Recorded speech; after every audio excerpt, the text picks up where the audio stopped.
it's a career. It pays the bills for the hobby ultimately, though. I mean, and the hobby is the tactical games. The tactical games. Yeah. Yeah. What do you do outside of that? Hang out with my friends. That's it. Just party, go brunch, go up to Big Bear fishing. We go to the desert. We go shoot in the desert out in BLM land a lot.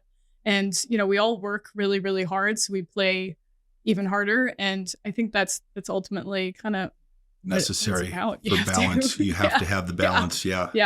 And you definitely have the self-discipline to keep that in balance. And you've already done the party thing for 4 or 5 years. So you know what that's like. Yeah.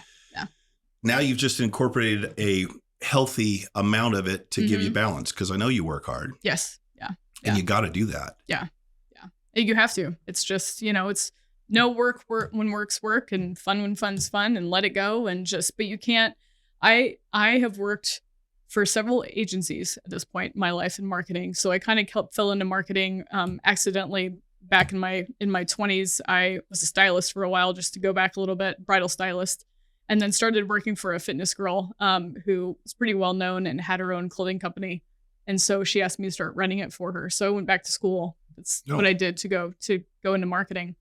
And the agency life can wear you down. It really will wear you down, especially when you're client facing, because you give so much of yourself and to your job. And I mean, working 9-10 hour days late at night, developing email campaigns, writing copy, and then you look up 3 years later and you're like, where's my life? It's gone. Like all I'm doing is sitting behind a computer at this point. Jeez. And so you have to step away sometimes, even if it sucks, and just move on, because that's not what life's about. No. It's not about that. And I'm glad to see you out doing your stuff, because I know you can get sucked in, and I know it follows you everywhere. Yeah.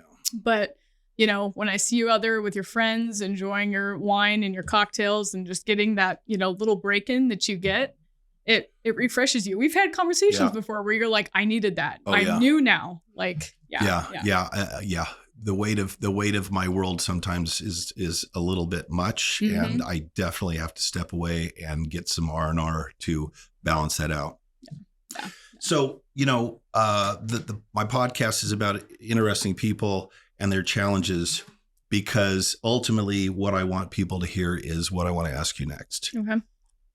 We know what you've been through.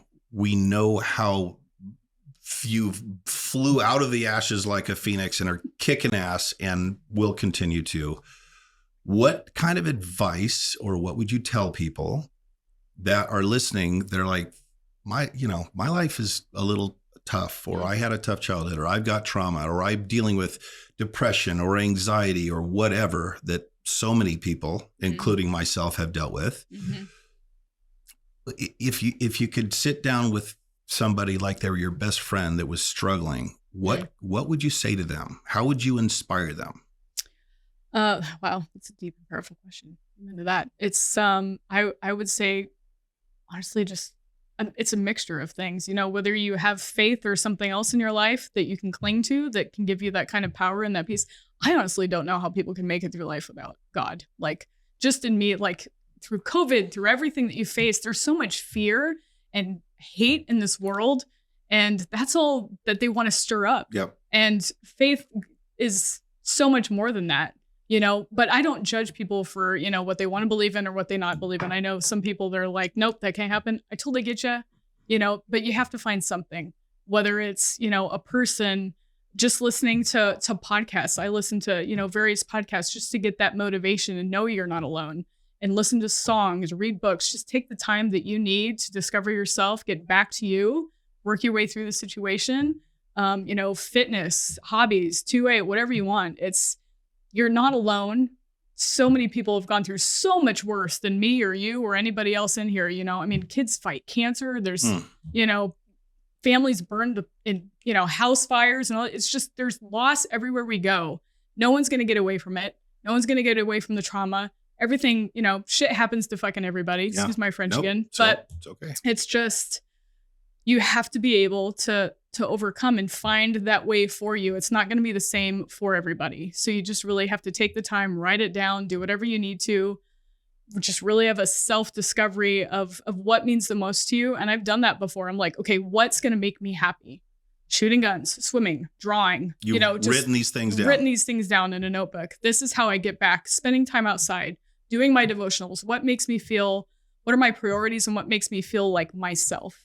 And if I skip some of those or I haven't done them for a while, I feel that, I'm like right now, I'm like, I haven't gone to the archery range in forever.